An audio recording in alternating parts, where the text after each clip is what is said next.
बच्चों, पिछले वीडियोस में अपन ने राजनीति सिद्धांत एक परिचय चैप्टर का अध्ययन किया था। इसका संपूर्ण अध्ययन करने के बाद में अपन जान पाए थे कि राजनीति क्या है, राजनीति क्यों है, क्या है इसका असली मतलब और किस तरह से अपन राजनीति सिद्धांतों को व्यवहार में उतार पाते हैं। आज अपन चर्चा कर लेते हैं इस चैप्टर के प्रश्नोत्तर के बारे में, प्रश्नावली के बारे में। तो देखिए, लेते हैं अपन पाठ्य पुस्तक के प्रश्न उत्तर। सबसे पहला प्रश्न, राजनीति सिद्धांत के बारे में नीचे लिखे कौन से कथन सही हैं और कौन से कथन गलत हैं। देखते हैं कथन। पहला कथन है कि राजनीति सिद्धांत उन विचारों पर चर्चा करते हैं जिनके आधार पर राजनीति संस्थाएं बनती हैं। तो ये कथन पूर्णतया सही है। ये बात सही है कि राजनीति सिद्धांत उन बातों पर चर्चा करते हैं, हमें बताते हैं कि राजनीति संस्थाओं का निर्माण किस तरह से होता है, क्यों होता है। राजनीति सिद्धांत विभिन्न धर्मों के अंतर संबंधों की व्याख्या करते हैं। ये कथन पूर्णतया गलत है। राजनीति सिद्धांत हैं वो धर्मों के किसी भी अंतर संबंधों की व्याख्या नहीं करते हैं। राजनीति सिद्धांत हमें ये बिल्कुल नहीं बताते कि धर्मों के आपस में कैसे संबंध हैं, कैसे होने चाहिए। ये समानता और स्वतंत्रता जैसी अवधारणाओं के अर्थ की व्याख्या करते हैं। तो ये कथन भी पूरी तरह सही है। राजनीतिक सिद्धांत हमें स्वतंत्रता, समानता, नागरिकता, धर्मनिरपेक्षता, इस तरह के सभी लोकतांत्रिक मूल्यों के बारे में अवगत कराते हैं। ये राजनीतिक दलों के प्रदर्शन की भविष्यवाणी करते हैं। तो ये कथन भी पूर्णतया गलत है। राजनीतिक सिद्धांत राजनीतिक दलों के प्रदर्शन की कोई भविष्यवाणी नहीं करते। ये बिल्कुल नहीं बताते कि कौन सा दल किस तरह का प्रदर्शन करेगा, कौन सा दल चुनावों में अच्छा काम करेगा, कौन सा दल अच्छा काम नहीं कर पाएगा। इस तरह की कोई भी भविष्यवाणी राजनीति सिद्धांतों द्वारा नहीं की जाती है। दूसरा क्वेश्चन लेते हैं। राजनीति उन सब से बढ़कर है जो राजनेता करते हैं। क्या आप इस कथन से सहमत हैं? देखिए, हाँ, हम इस कथन से बिल्कुल सहमत हैं कि राजनीति उन सब से बढ़कर है जो राजनेता करते हैं। ये दुर्भाग्यपूर्ण है कि राजनीति का संबंध किसी भी तरीके से निज स्वार्थ साधने के धंधे से जुड़ गया है। पहले वीडियो में अपन ने ये बात जानी थी कि कोई भी किसी के खिलाफ कोई छल करे, कपट करे तो उसे राजनीति नहीं कहा जाता है, जो कि आम बोलचाल की भाषा में कहा जाने लगा है। तो ये दुर्भाग्यपूर्ण है कि राजनीति जहाँ एक सिद्धांत है, एक लोकतांत्रिक शासन प्रणाली बनाने का, अच्छी शासन सत्ता चलाने का, अच्छी सरकार चलाने का, उस सिद्धांत को, उस नाम को जोड़ दिया गया छल से, कपट से, भ्रष्टाचार से या फिर किसी दूसरे व्यक्तियों का फायदा उठाने से या निज स्वार्थों के कारण खेल रचने से। राजनीति एक बहुत विस्तृत अवधारणा है। ये एक बहुत विस्तृत अवधारणा है। राजनीति क्यों है विस्तृत अवधारणा? क्योंकि जब मनुष्य विवेकशील, तर्कशील, बुद्धिमान बना और उसने राज्य नामक संगठन की स्थापना की, तब से राजनीति को अपन पढ़ते हैं और आज तक पढ़ते आए हैं। ये आज तक प्रासंगिक है, आज तक इसके सिद्धांत उपयोगी हैं और हमारे जीवन के, हमारे दैनिक दिनचर्या के एक तरह से प्रत्येक मुद्दे से जुड़ गई है राजनीति। राजनीति संगठन और सामूहिक निर्णय के किसी ढांचे बिना कोई भी समाज जिंदा नहीं रह सकता।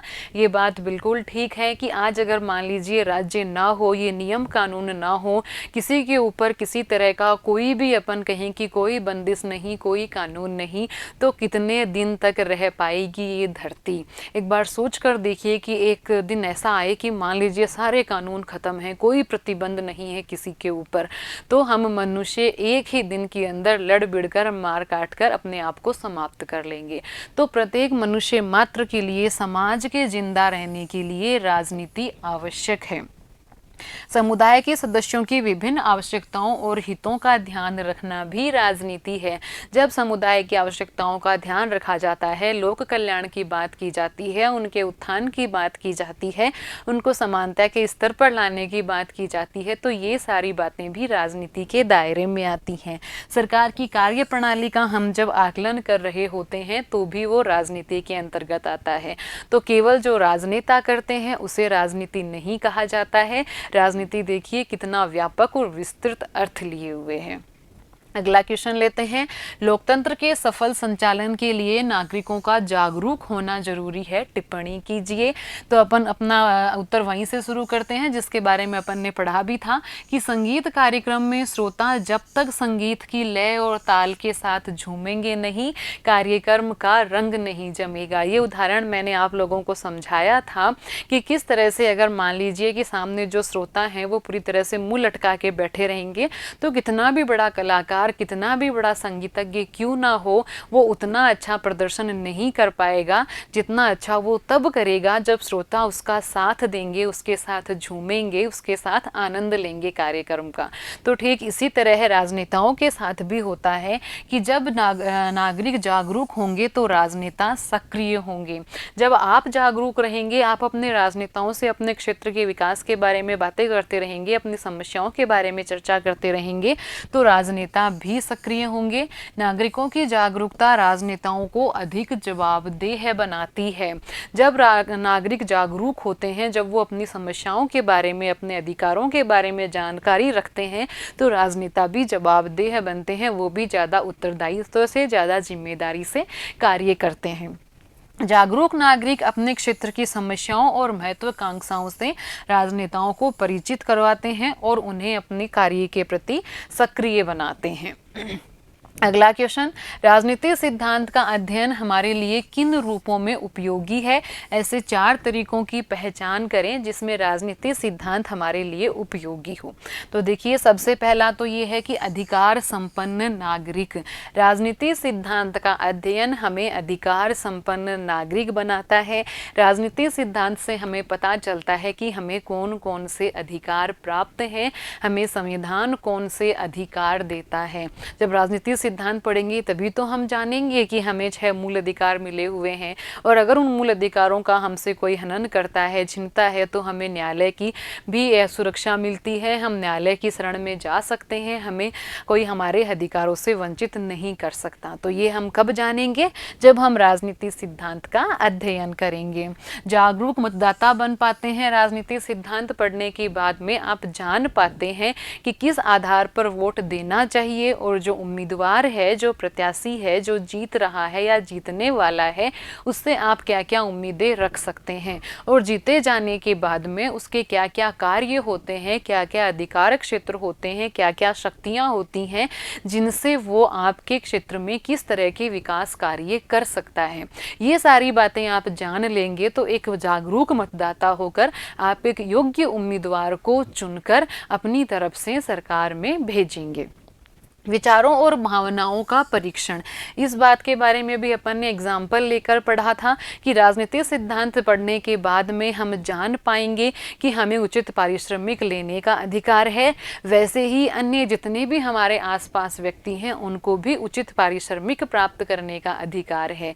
और हम परीक्षण कर पाएंगे अपने विचारों का कि क्या हमारे विचार किसी मजदूर को उसका उचित पारिश्रमिक ना देने का विचार ठीक है, क्या कोई जो काम घर पे काम करने नौकर आ रहा है उसको छुट्टी ना देने का विचार क्या उचित है। हर साल अगर आपकी तनख्वाह बढ़ती है तो उसके कुछ पैसे बढ़ाने का विचार क्या उचित है। तो हमारे विचारों का परीक्षण हम कर पाएंगे राजनीतिक सिद्धांत पढ़ने के बाद में। तर्कशील वक्ता बन पाएंगे आप, आपकी बातों में, आपकी बुद्धि में एक तीक्ष्णता आ पाएगी, एक तर्कशीलता आ पाएगी, आपके तर्कों में तथ्य आ पाएंगे, आपके तर्कों में सत्य की कसौटी आ पाएगी राजनीतिक सिद्धांत का अध्ययन करने के बाद में। अगला क्वेश्चन, क्या एक अच्छा और प्रभावपूर्ण तर्क औरों को अपनी बात सुनने के लिए बाध्य कर सकता है? एक बार कल्पना कीजिए कि कोई व्यक्ति है, वो अपनी बात को एक तरह से तथ्य आधारित कह रहा है, वो तथ्य दे रहा है, प्रमाण दे रहा है अपनी बात की, और बड़े ही सुस्पष्ट तरीके से अपनी बात कह रहा है।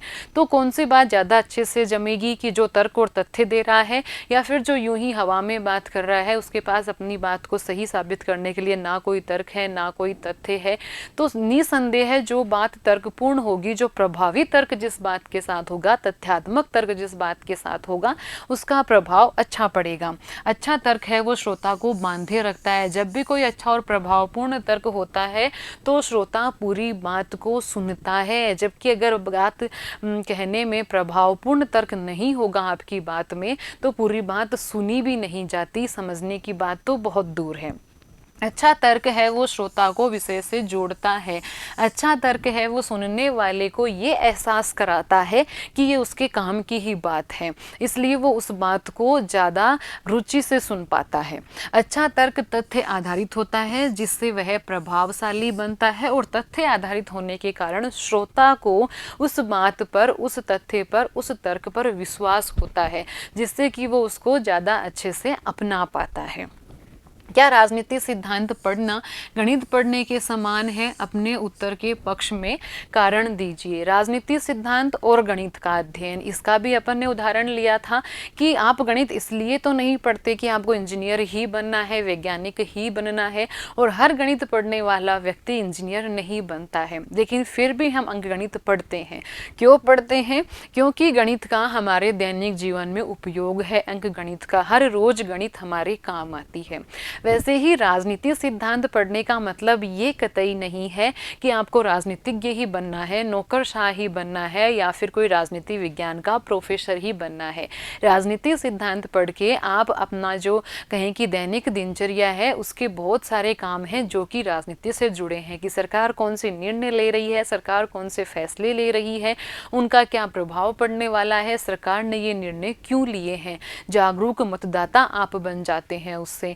तो इस तरह बातों के लिए, इस तरह जैसे कि गणित पढ़ना जरूरी है, वैसे ही राजनीति विज्ञान पढ़ना जरूरी है। तो इस तरह से ये गणित के अध्ययन के समान है, लेकिन ये गणित के अध्ययन के समान नहीं भी है। कैसे समान नहीं है?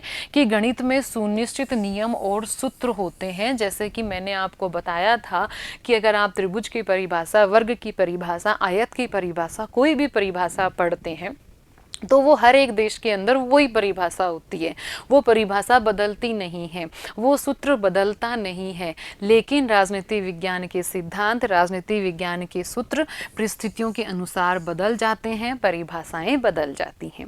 गणित की जो विषय वस्तु है वो वस्तुएं हैं, लंबाई है, चौड़ाई है, जिनको मापना है, नापना है, जो कुछ भी करना है, लेकिन वो वस्तुओं के साथ करना है। लेकिन राजनीति विज्ञान की जो विषय वस्तु है वो मानवों के व्यवहार पर आधारित है। मानवों के आपसी व्यवहार पर राजनीति विज्ञान का अध्ययन किया जाता है। तो इस तरह से राजनीति विज्ञान का अध्ययन गणित से थोड़ा भिन्न है, और समान इसलिए है क्योंकि जिस प्रकार गणित पढ़ना आवश्यक है सामान्य और अच्छे जीवन के लिए, वैसे ही राजनीति सिद्धांत। तो ये थे अपने क्वेश्चन आंसर्स चैप्टर 1 के राजनीति सिद्धांत के।